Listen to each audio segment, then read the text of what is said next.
Hello everybody and welcome to the round 21 AFL tips and predictions video. I'm your host Matt Danger here, joined by the lovely Uncle. How are you? Good evening, I'm going well. How are you? We're going great, coming off a good weekend of tipping actually. We'll get straight I'm into happy that. for you. We'll get straight into last week's first then.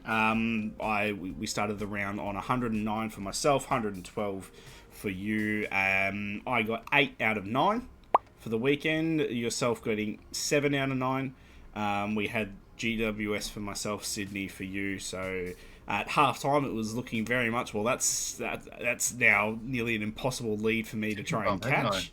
Yeah, you were going to be +4, I think, but dragged it back. Giants scoring, I think it was something along the lines of 75-8 in the second half. It was Crazy, wasn't it? 14 huge, goals or something. Huge. So that got me the extra tip up, and then we both got Brisbane wrong in the Q Clash. We'll probably touch more about that later, but that now brings me within 2 points, so which is good. 117 to 119. Okay. So it's close. 4 weeks left of the home and away tipping. That's when that'll be sorted. But we might open it up for finals because we will be doing finals tipping videos. So don't worry, we will be here for your every Tuesday needs. Tuesday and Wednesday, I should say. Sorry, Wednesday.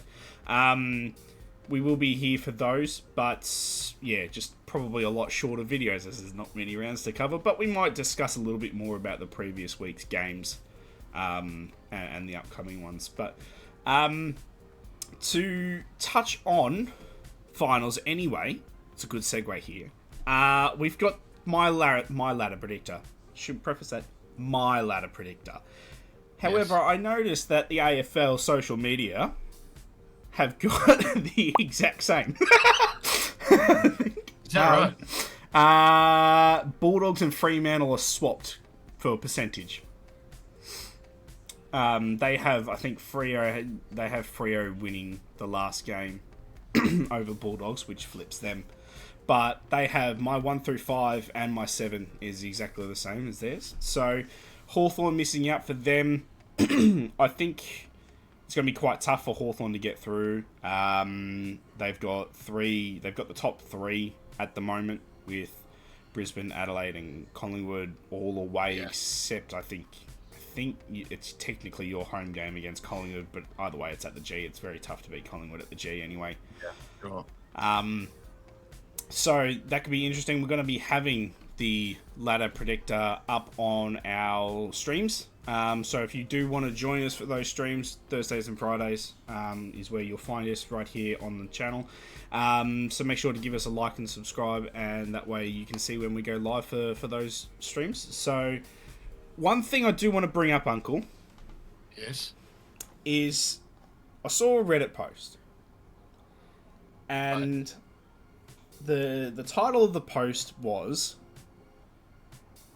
"Will Brisbane miss finals?" Okay.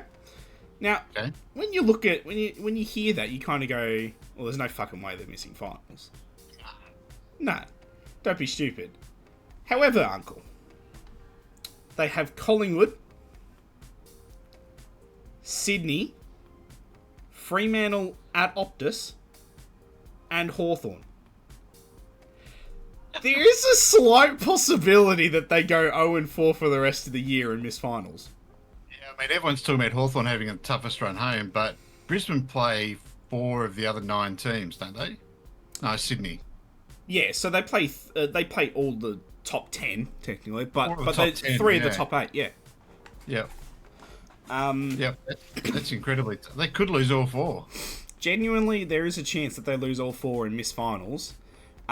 Especially if I don't think that they'll lose to Brisbane to Sydney. Sorry, it's at the Gabba, so I'm leaning towards that way. But Sydney have been playing some pretty good footy lately, and outside of the second half this past week, it's been pretty fantastic. So I think that'll be quite a challenge. And if it comes down to Brisbane versus Hawthorn in the last round for who makes finals, that would be an absolute cracker, because I think Hawthorn is already at the we need to probably guarantee win that to make finals. So that's going to be pretty big. But we'll see when it comes towards the rest of the year, I think. Think it could be quite spicy for the last 4 rounds.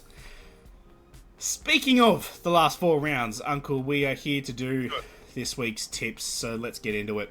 We have Bulldogs versus GWS this week, kicking us off on Thursday night at Marvel Stadium, 7:30. Leading towards Bulldogs, I thought they had just a very good display this past weekend. Imagine beating a team by 93 points and that only being the 3rd highest margin of the round. But Giants were completely... I think they played a perfect second half. I can't really find a fault in them for their second half, but their first half was absolutely abysmal.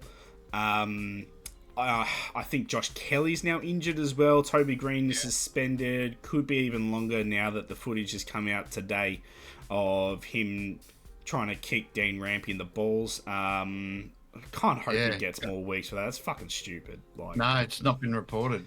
No, yeah, but I did hear that the AFL might look into it. I'm hoping they do, because I don't think you can go around just trying to kick people in the nuts the entire time.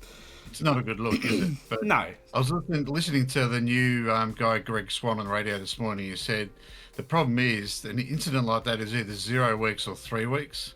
Yeah. It's not 1 week sanction. And they said if we'd have done it to get it to the 3 weeks, they would have appealed it and won.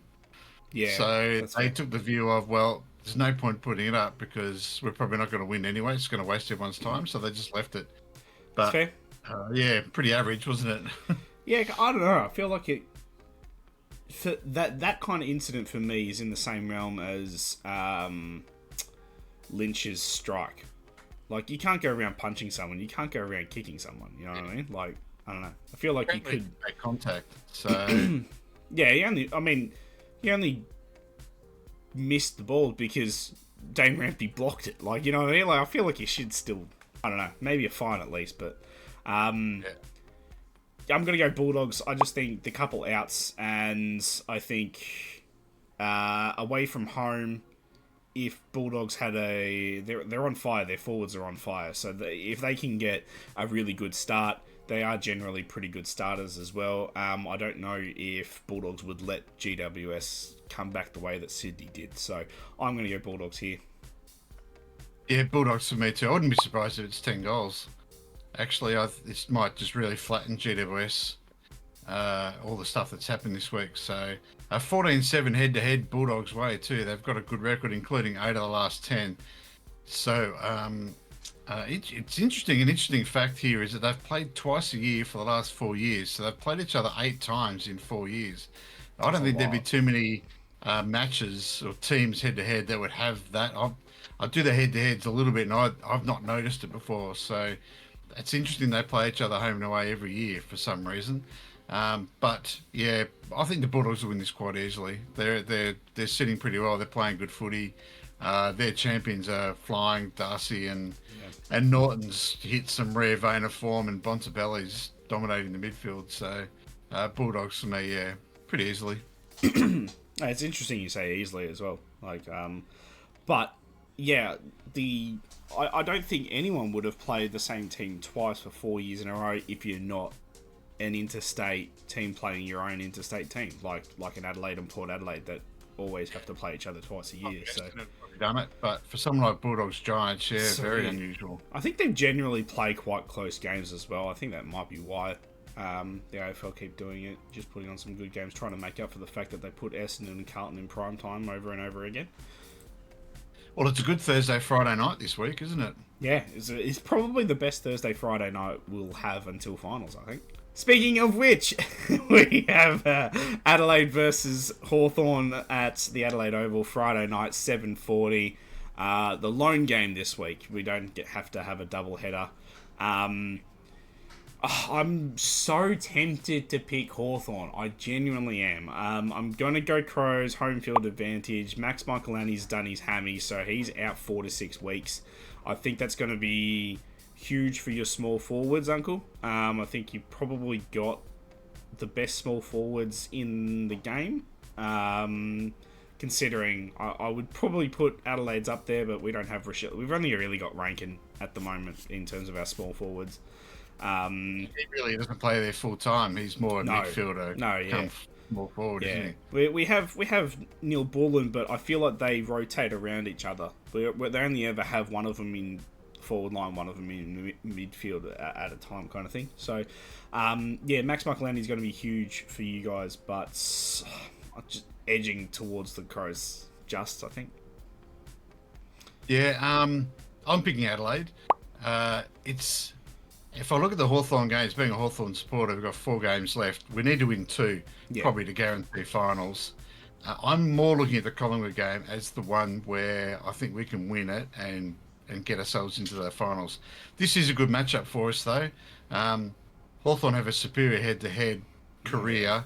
Last 10 games read 7-3 Hawthorn, including the last time at the Adelaide Oval. So we do tend to match up well.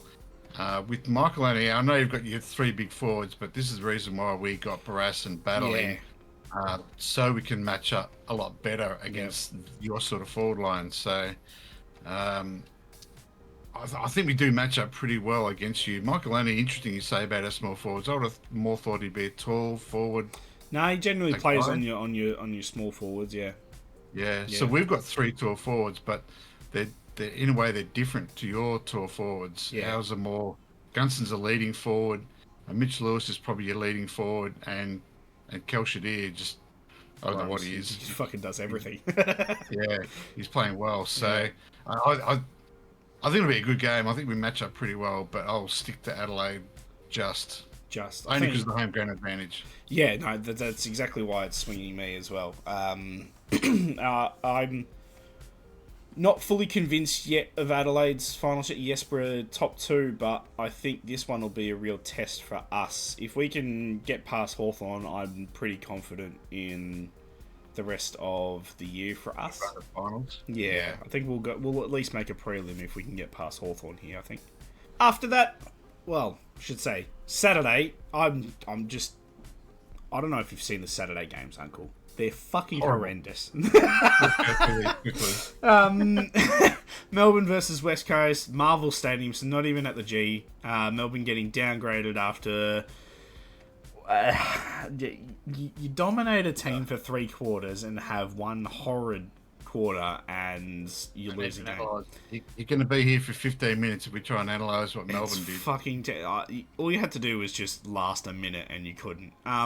Surprisingly, they're $1.08 and we know Harley Reid is out as well as Bo Allen for the rest of the year as well for West Coast, so that's probably why it's swaying a lot. I think outside of the last game on Saturday, Melbourne's the biggest odds in terms of your favourites.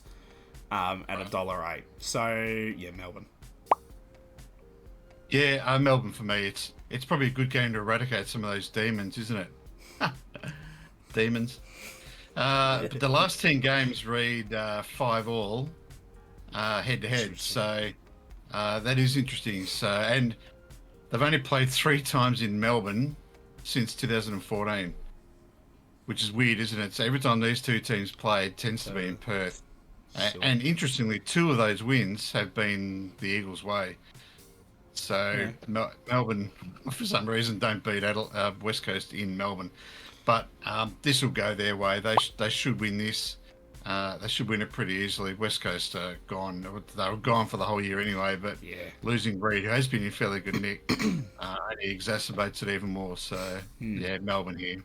After that, we've got Gold Coast versus Richmond at People First Stadium at 4:10. Should be a demolishing here.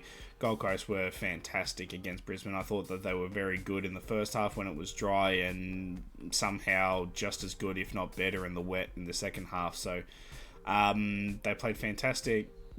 Gold Coast by 10 goals.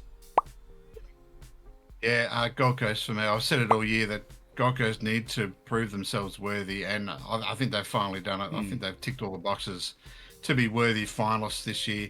They are 8-all head-to-head, and 7 games at the Gold Coast reads 4-3 to the Gold Coast, so that'll go 5-3 this weekend. Yeah. Getting through these Saturday games pretty quickly. Next up, we've got Sydney versus Essendon. Interesting doubleheader during the afternoon. So not at night. Thankfully, Good. because the night game's actually pretty good. You wouldn't want Two anything shit going games up on against it. together. Get them out of the way. Well, Like that's it. what I said about Friday night. This past Friday, I'd rather have two shit Yeah. games on at the same time than spread out. But Sydney Essendon are basically playing a VFL side at the moment with how many injuries they've got. Yeah. Sydney won't let a lead go again 2 weeks in a row, especially against Essendon. So Sydney by again 10 goals. Yeah, Sydney. I mean, everything historically points their way. They're +4 head-to-head. They're 6-4 last 10, and the last 5 in Sydney have gone 4-1 Sydney's way. So, as you say, Essendon VFL side, can't disagree with you there. Sydney 10 to 15 goal winners. Saving the best till last, though, in terms of Saturday nights, we've got Collingwood versus Brisbane at the G. Probably a precursor to the final series. Definitely, for sure, a repeat of a couple of years ago's grand final. I think both teams are generally in good nick at the moment. They've had some weird losses recently, but I think this will still match up quite well. Going Collingwood just because it's at the G, home ground advantage, I should say. Sorry, Collingwood are just too strong at the G for me personally. Yeah, both teams have sort of had blips, haven't they, in the last month of footy? So, put in some really odd performances. I suspect Collingwood have been resting people to prepare themselves for the finals. When Yeah. you get 2 games clear at the top, that's probably what you do. It's sensible what they've done. So I expect them to be resembling some sort of full fitness this week.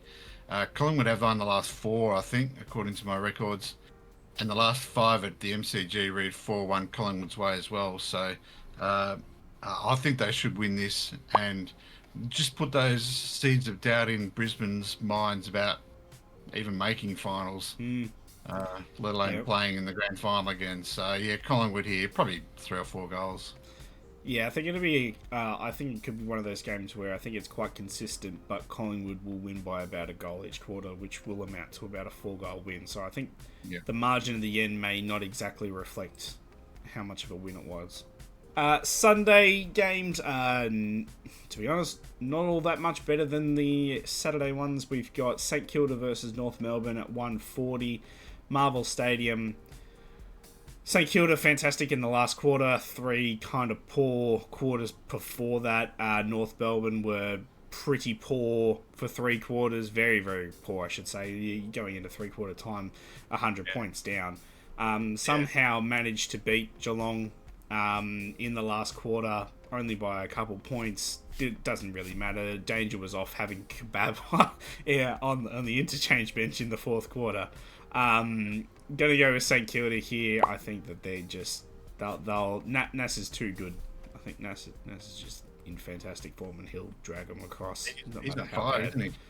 He's genuinely, like, as I just said, he's dragging St Kilda across the line in that last game by himself. Doesn't matter how bad St Kilda are. He's just on fire. He deserves more money than what TDK is getting, I think. Yeah, it's a bit scary what would happen when St Kilda get actually a half-decent team around him, because he is a match winner for them, as we saw last week. North Melbourne head-to-head to +12 head-to-head in the last 30-odd years, so they've had the wood over the Saints, that's for sure, but Saints have won the last 5 at this venue, so against North Melbourne, I don't expect that to change. Saints to win here. Geelong versus Port Adelaide, somewhat after that, 3:15, couple hours later. Geelong, massive head-to-head odds favourites here, $1.05. I think that probably reflects quite accurately. Port Adelaide coming off an absolutely poor performance, their worst performance in a showdown ever, their lowest score, losing by the biggest margin in a showdown. I think, interestingly, now I'm pretty sure the Geelong game finished around 3-quarter time for as what the showdown was at, and there's a bit that came out about how Adelaide really stepped on the gas in the 4th quarter and didn't just take the win, and that they really kept pressuring. I genuinely think that there was people in the Adelaide camp that saw Geelong win by a massive amount and thought we could be competing with them on percentage come the end of the year. I think we need to win by as much as we can. I think that might have been the message at 3/4 time, possibly. So I think that's probably why Adelaide really pressed hard in the last quarter. But I could see Geelong almost doing it again this week as well. They could win by a huge amount. Jez is in fantastic form. He's got the Coleman on lock already. They're already engraving the name onto the back of it. So Geelong by 10 goals. Could be another boring week of footy this weekend. Yeah, the sign of a good team. When you're a good side, you've got to bury the shit teams, and Geelong have done that the last couple of weeks. They'll do it again this week. They'll just bury the shit teams, win by lots. If you're a side that's winning but not winning heavy against these sort of sides, then you've got to have that ruthlessness about you to win the flag. And Geelong have certainly got that presence about them this year. So I would expect another, 12, 14 goal drubbing with Cameron kicking another lazy 8 or something plus. And lastly, to finish off the round, we've got Freo versus Carlton at Optus Stadium, 5:10 on Sunday. I think Freo should dominate here, because if Carlton can't get up for Sam Doherty's last game, then I don't think they're going to really stand up for the rest of the year. 4 games left. They could lose all 4 of them. I don't know. They're in a weird spot, I think, at the moment. Fremantle are looking to play finals, so they will be coming out very hard and heavy, trying to cement a spot in finals. So Freo by probably 40 points, I reckon. So we've gone the same tips this round. Have we? Yeah. You going Freo as well? No, I'm going Carlton. Oh, okay. Okay. Just to make it interesting for us. Okay, The last alright. 10 games they've played is 7-3 to Carlton. Mm. And at this venue, it is 3-2 to Carlton. Oh, I think I remember. I don't know why Yeah. they tend to play really, really well over here. And I actually think Sam Doherty looked like a liability last week. You could tell he was done. He was done weeks ago. Yeah. They were playing with 21 men last week, and you're never going to win a game of footy with 21 men. I think with 22 men in the team this week, and they'll be fit, they've got to sort something out with TDK, De Koning, because him and Pitnat as a ruck combination is not working. So if TDK takes his head out of his ass and plays the role that he's been asked to play, then I think they'll go all right. I don't know what the weather's supposed to be like. I know it's supposed to be quite fine up until the weekend, but it might be a little bit wet come Sunday. But I think they would have got a bit of a kick up the arse about Doherty in the way they all played as well. So with 22 fit guys, I'm going to tip a bit of an upset here and go for Carlton. Interesting. Yeah, I was, when I did my tips earlier today, I thought, oh, fuck, I've gone every home team. So I've gone all home teams, and you've gone all home teams apart from Carlton. So, look, it could be an interesting game. Maybe I do stream this game then, just because there's a little bit of interesting stuff about it now that you've gone the opposite. So that might be our Sunday game. I'll definitely be streaming the Saturday night game, the Collingwood versus Brisbane one. That's the only interesting game we've got on Saturday. So, Thursday, Friday, Saturday night streams. Yes, be good. And then questionable about Sunday, but possibly this one here. There you have it, guys. Appreciate if you guys would give us a like and a comment and subscribe. Help with the algorithm. Let's move this video around as much as we can. Try and build a bit of a community before leading into finals. So that would help us greatly. And yeah, if you want to join us for those watch-alongs and come and chat, we're getting a few regulars now. It's Friday nights have been quite interesting the last few Friday nights. So make sure to stop by and come and join the fun. So we'll see you all then. And bye. See you later.